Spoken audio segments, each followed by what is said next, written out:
All right, excellent afternoon to all those who are watching me across the states in Nigeria. If Nigerians and our government don't stand to protect what is theirs, I don't know who else that will do that for us, standing for local and Nigerian, issues in Nigeria. And of course, I must say that with all that is happening right now, it is quite important for us to stand together and stay united.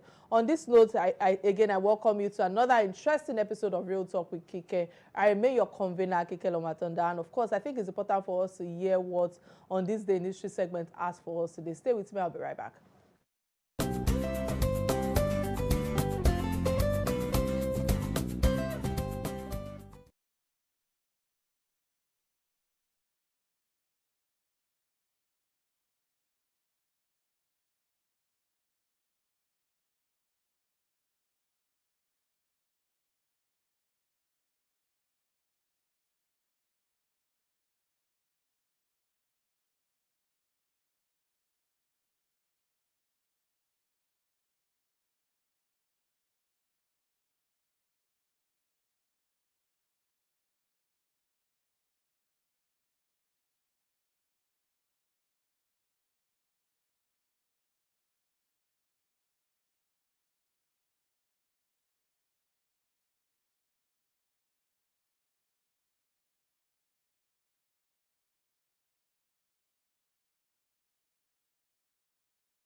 All right, many thanks for staying with me. When I see feats like this, and read about issues like this that, we Africans can come together in terms of African counterparts, it makes me really proud as an African. But then again, when I also see how we have derogated in terms of safety and quality, in terms of quality assurance in the Nigerian construction industry, I feel so sad, for our own coming generation. And almost every month, year in, year out, there's always a collapse of building in one part of the country or the other in this country, Nigeria. And what happened to the quality and safety with which I would say the likes of Cocoa House, the OAU University, the Third Mainland Bridge were built on? I'm really putting these thoughts in the minds of my listeners or my viewers right now. And of course, on this day in 1973, I kept on wondering,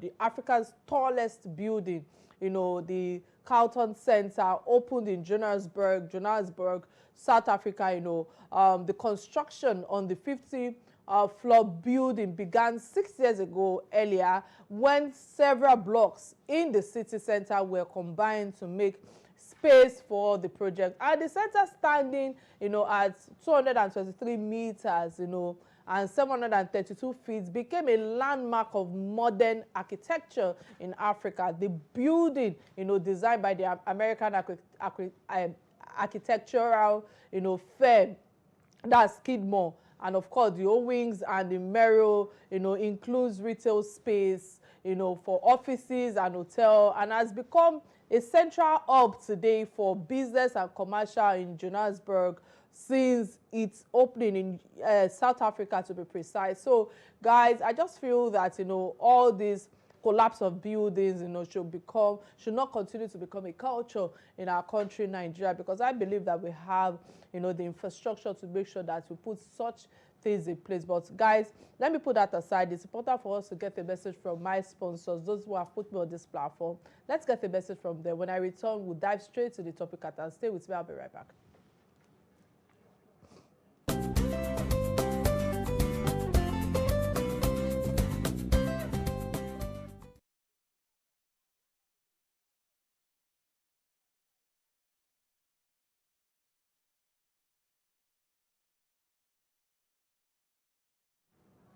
All right, many thanks for staying with us. There are quite a number of issues happening behind the cameras, But diving straight to the topic at hand, the management of the Dangote refinery has accused international oil companies, that is the IOCs, in Nigeria of deliberately working against the $19 billion dollars refinery's success, and the CEO Aliko Dangote and Edwin, Vice President of Oil and Gas of Dangote Industry Limited (DIL), claim that the IOCs are frustrating the refinery's effort to purchase local crude oil by demanding premium prices above market rates, despite the Nigerian Upstream Petroleum Regulation Commission, that's the NUPRC's effort to allocate crude oil to the refinery. And he asserted that the IOCs are obstructing these moves by either demanding exorbitant premiums or claiming unavailability of crude. And this situation has forced the refinery to import crude from countries like the US, incurring high costs. The management also criticized the Nigerian Midstream and Downstream Petroleum Regulation Authority for granting import licenses, indiscriminately allowing dirty refined products into the country. He emphasized the need for government support, particularly through the domestic crude supply obligation, which is the DCSO, as specified by law. So on the live show today, I will explore the Dangote refinery controversy, focusing on the IOC's alleged obstruction, regulatory issues, what else again? Monopoly accusations, local crude supply challenges, economic impacts, and political legislative solution are all that I'll be touching on today. And of course, I think it's important for me to show you the profile of my guest. And when I return, I will be speaking with him. Please stay with me. I'll be right back.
All right, many thanks for staying with us. Let me use this opportunity to quickly usher in my guest, Mr. Etim. It's a pleasure to have you on Real Talk with Kike today. Many thanks for creating time to do this via our Abuja studio. How are you doing today, sir? I apologize, I had to, there was a delay from our end for a few minutes. How are you doing today, sir? Fantastic. I said many thanks for connecting with me via Abuja studio and for creating time to lend your voice on issues that affect us all. But diving straight to the topic at hand, the whole idea of Dangote refinery in the first place was to save Nigerians from buying refined crude oil products, which comes at inflated cost, and maybe thereby make efficient, production and distribution of petroleum products. So I must ask you, because the primary question in the minds of Nigerians is that, why are they frustrating his efforts? That's my first question to you.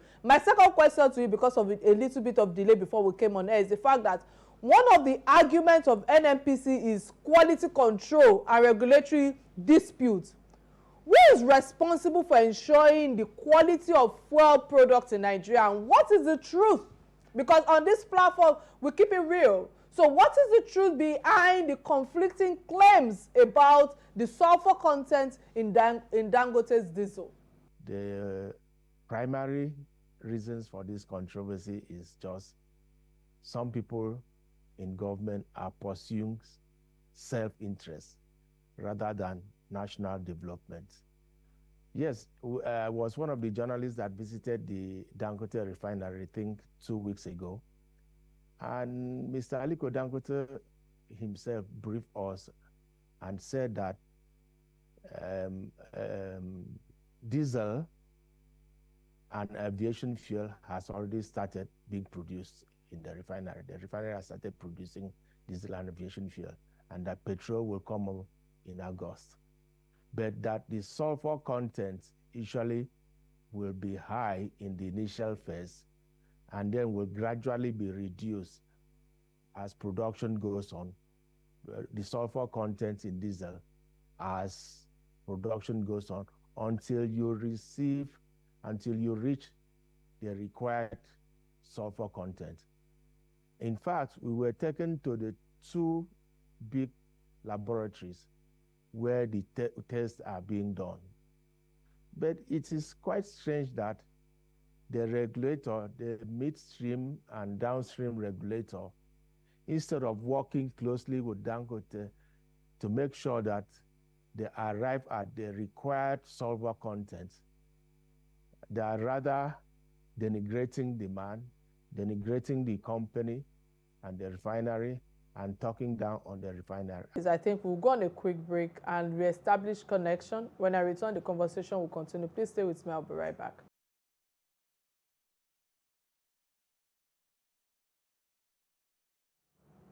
All right, many thanks for staying with me. This is Real Talk with Kike. Mr. Etim, can you hear me now? Okay, I can hear you now.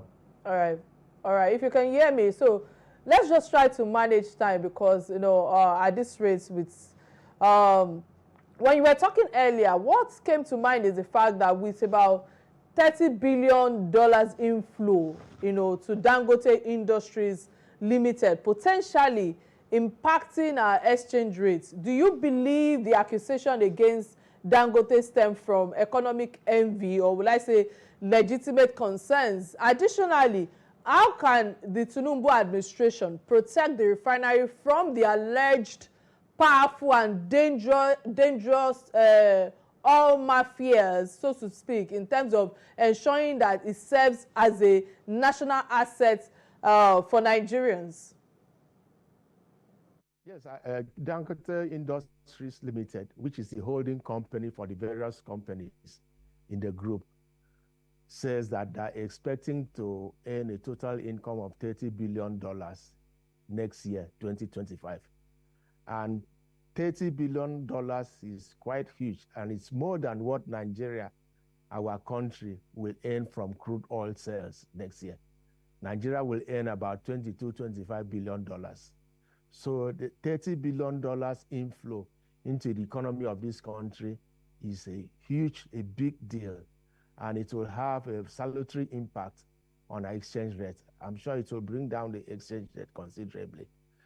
Now, the Tinubu administration has a responsibility to protect Dangote refinery and make sure that it comes on stream and provide refined products to Nigerians.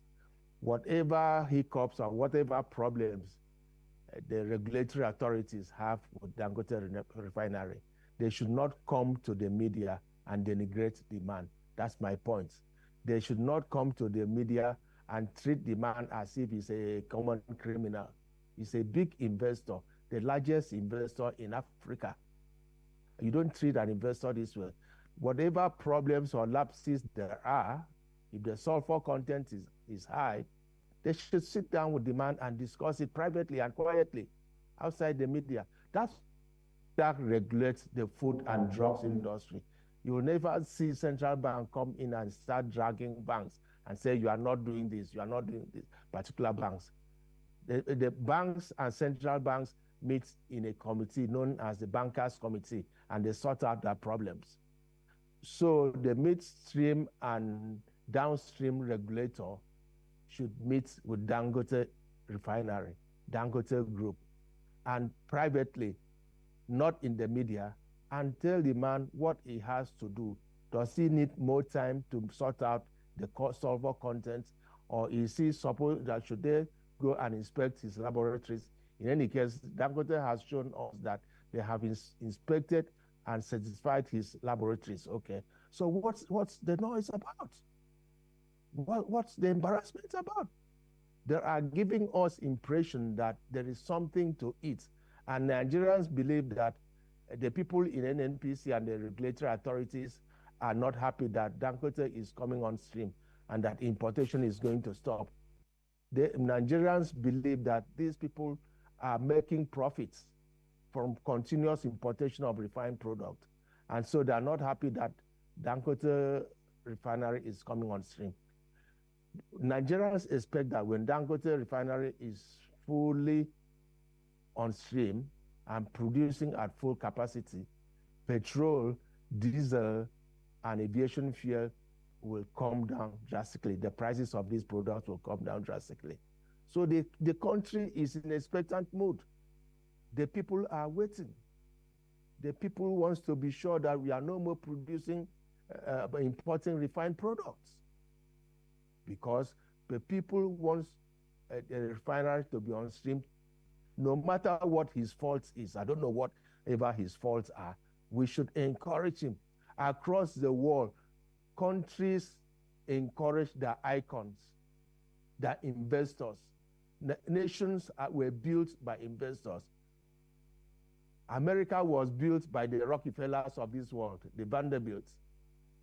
UK, South Korea is being built or was built by the Chaebils, the conglomerates. Why are we driving away our own important domestic investor? And this is the same problem we were seeing with Allen Onyema and his an Airpeace airline.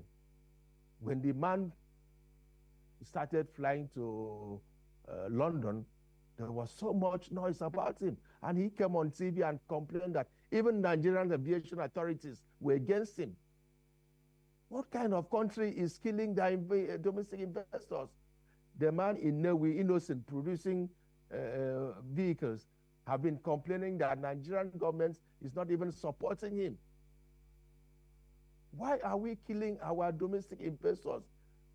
The Western countries will never come and develop these countries. And in any case, they are leaving the country. They are leaving the country in droves because of foreign exchange difficulties. So we need Nigerian investors who are bold, who are courageous, who are determined to bring their money, borrow from the banks, and invest in the country, and create jobs for our young population. All right, many thanks again for that insight. I implore the Tinubu administration, I beg President Tinubu to... All right, many thanks, Mr. Etim, for your submission thus far. We'll go on a quick break and try and establish connection with you. When I return, the conversation will continue. Please stay with me. I'll be right back.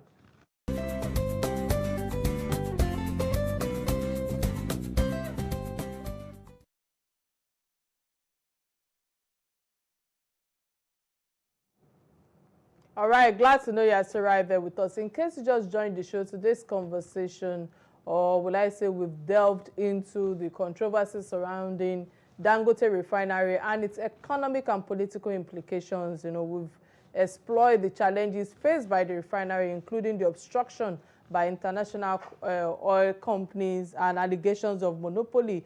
And of course, I still have my guest, Mr. Etim, who will still continue the conversation to unravel the complexity of these events. And of course, Mr. Etim is a managing director and chief executive at the Sten Meyer Communications. With a career spanning over 2 decades, he has consulted for numerous organizations. He's well versed in the intricacies of Nigerians' energy sector. Again, I must say many thanks, Mr.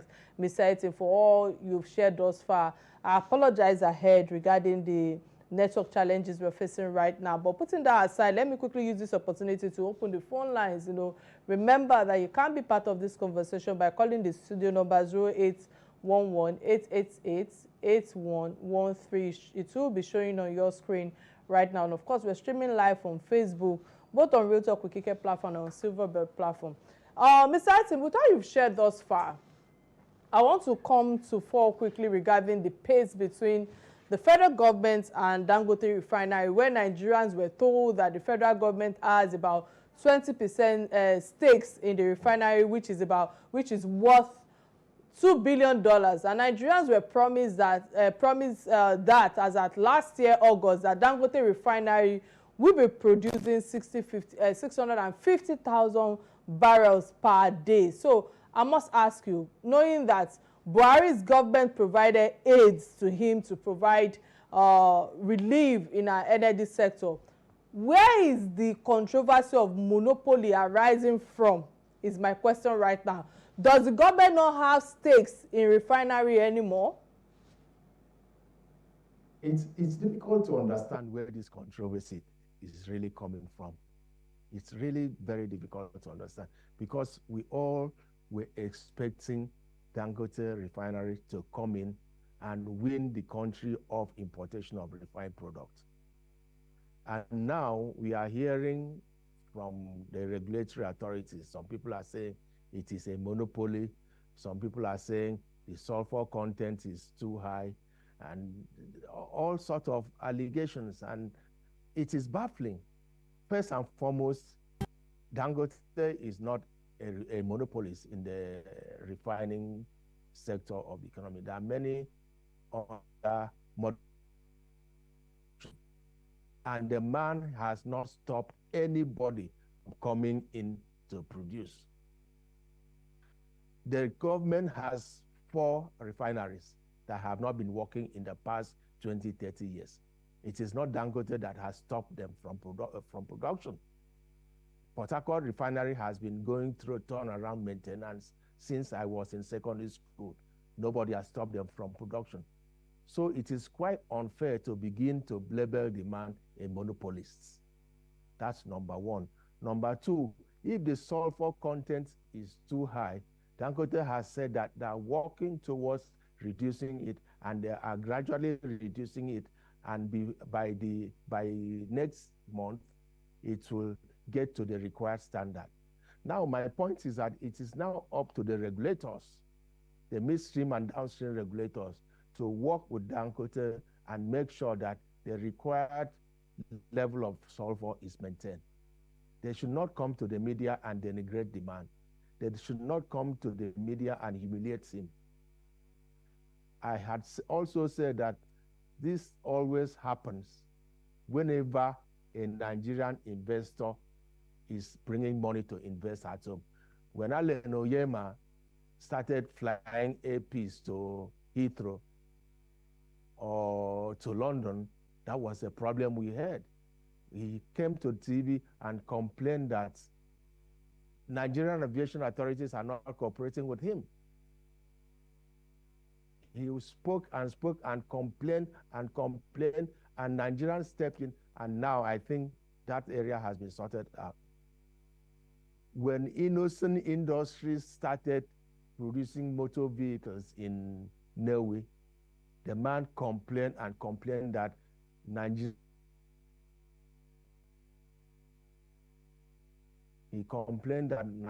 governments are not even buying from him. So why are we always so hostile to our domestic investors, to Nigerian investors? Why do we prefer importation all the time? Are people profiting from importation of products?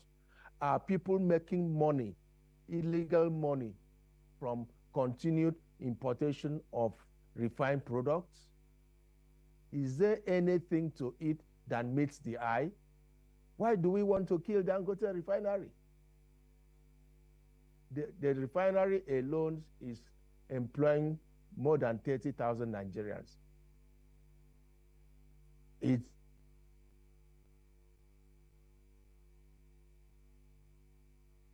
importation of products. When you import, you are actually bringing in inflation into the country and exporting jobs.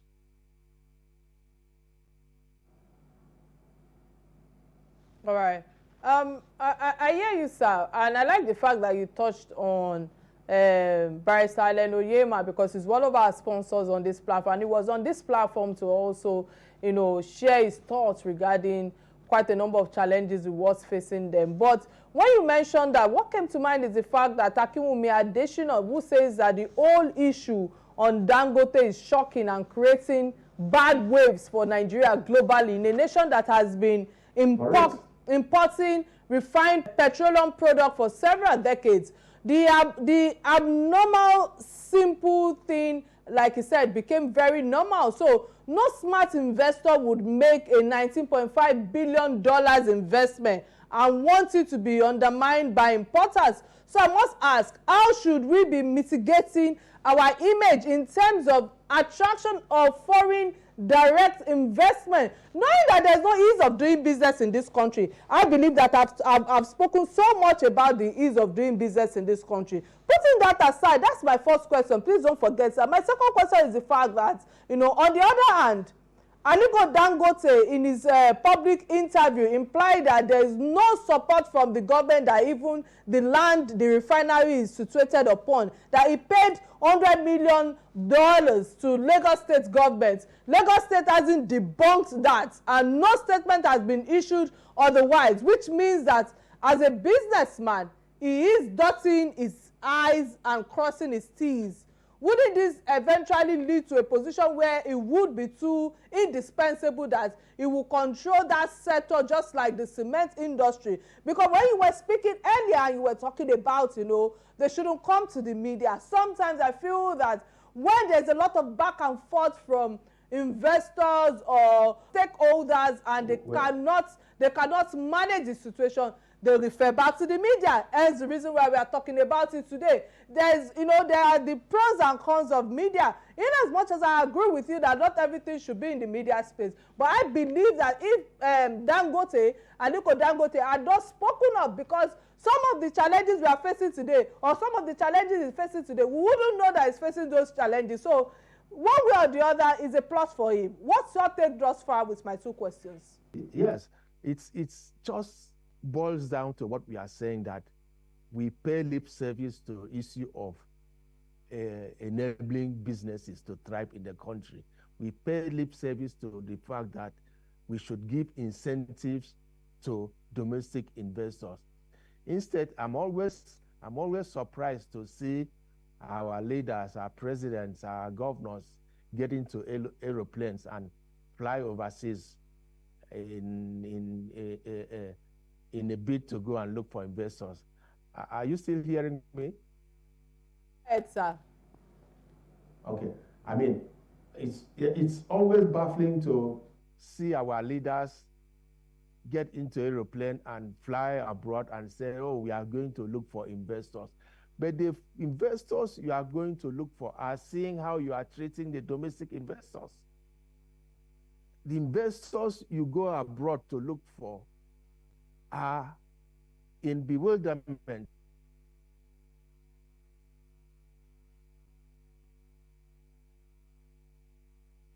The Dangotes of this world.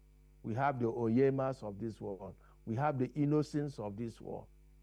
Which other, if you don't treat them well, if you don't respect them, if you don't give them the requisite incentives, how then will you attract investors from Europe?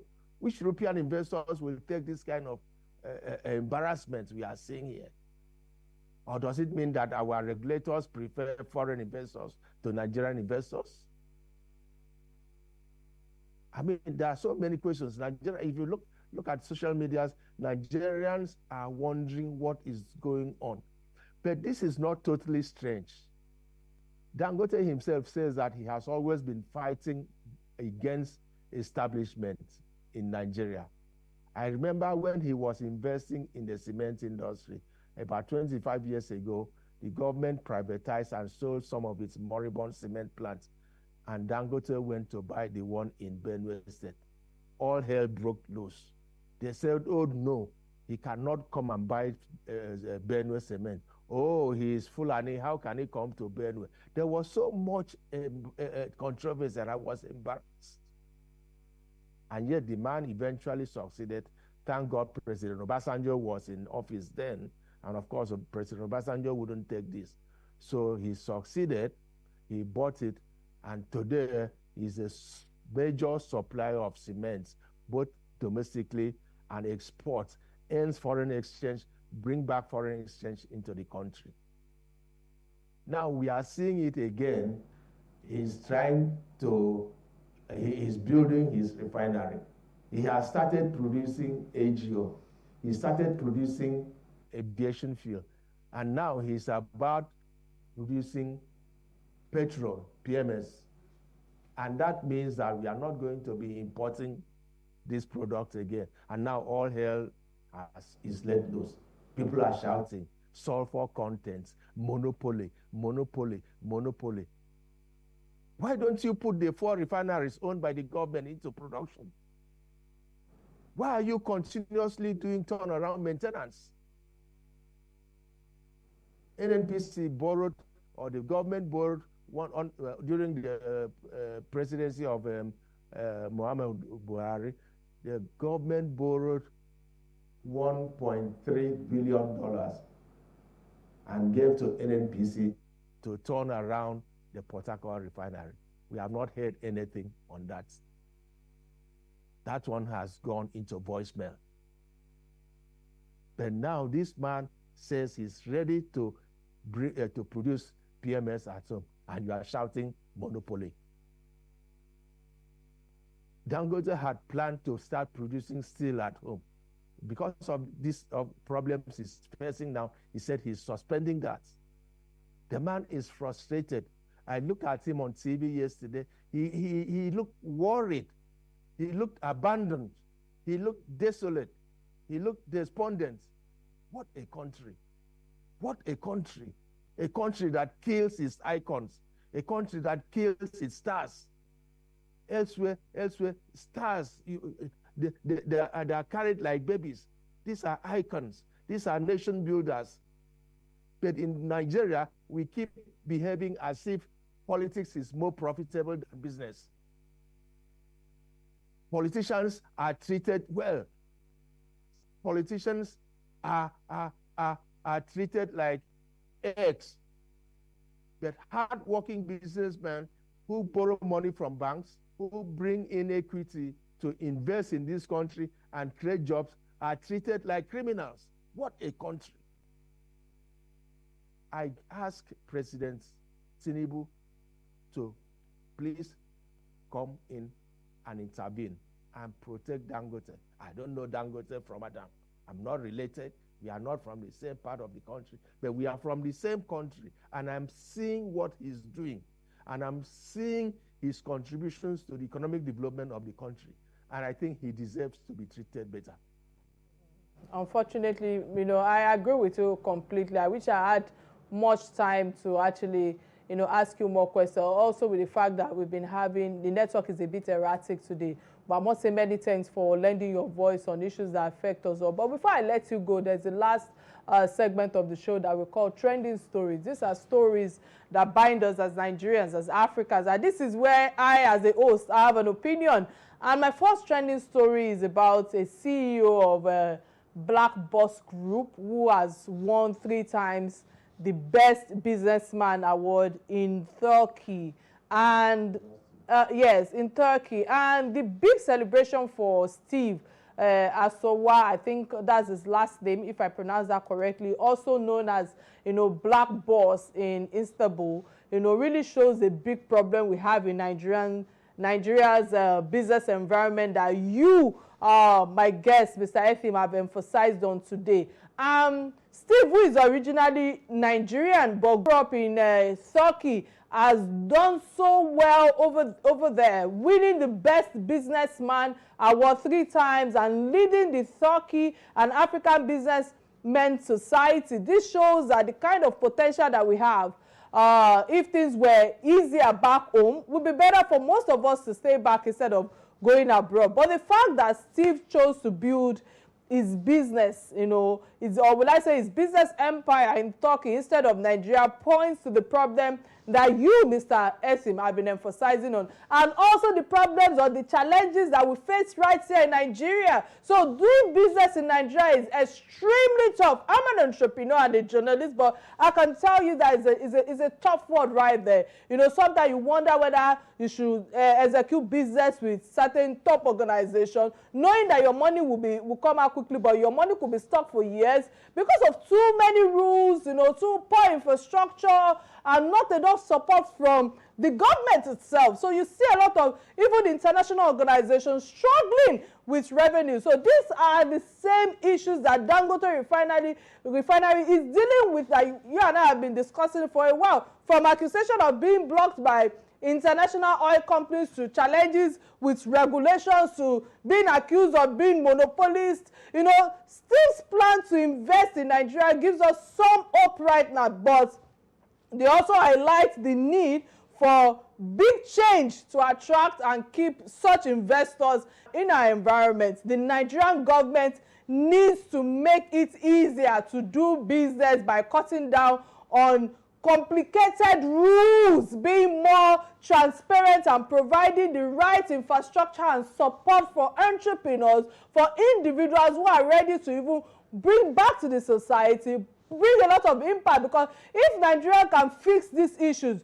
we could see more investors like those of Steve, you know, and the Dangote refinery, which will boost our economy and show the world that Nigeria is ready for big business. Success is such projects that would not only grow in the economy, but also prove that Nigeria can support and sustain large-scale ventures. So will Steve success in Turkey, should it remind us that Nigerians need to improve, to keep our talented people and encourage investment here at home is important.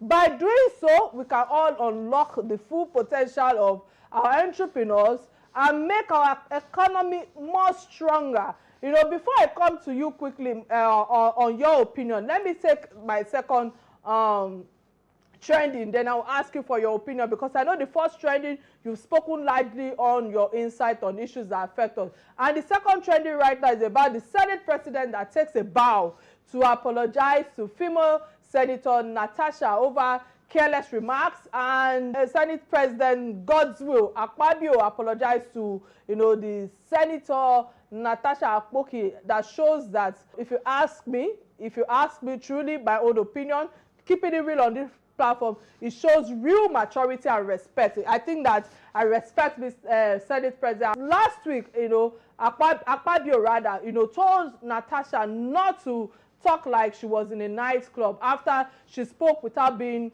recognized, you know, and it didn't sit well with many. I must put it out there, even though I feel that, you know, there were too many balls regarding this, which I feel that was taken out of context. But when you look at it from the angle of it not being suitable by many people, especially since it wasn't the first time a female senator faced such treatment.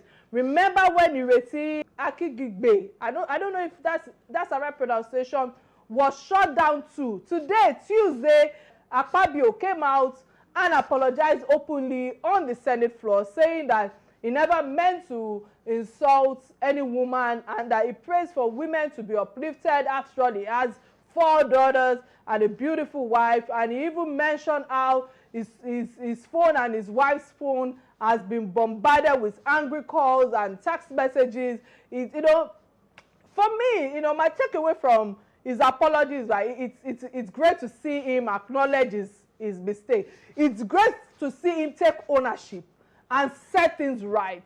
So Akpabio's apology is a big lesson for everyone, if you ask me, especially men in power.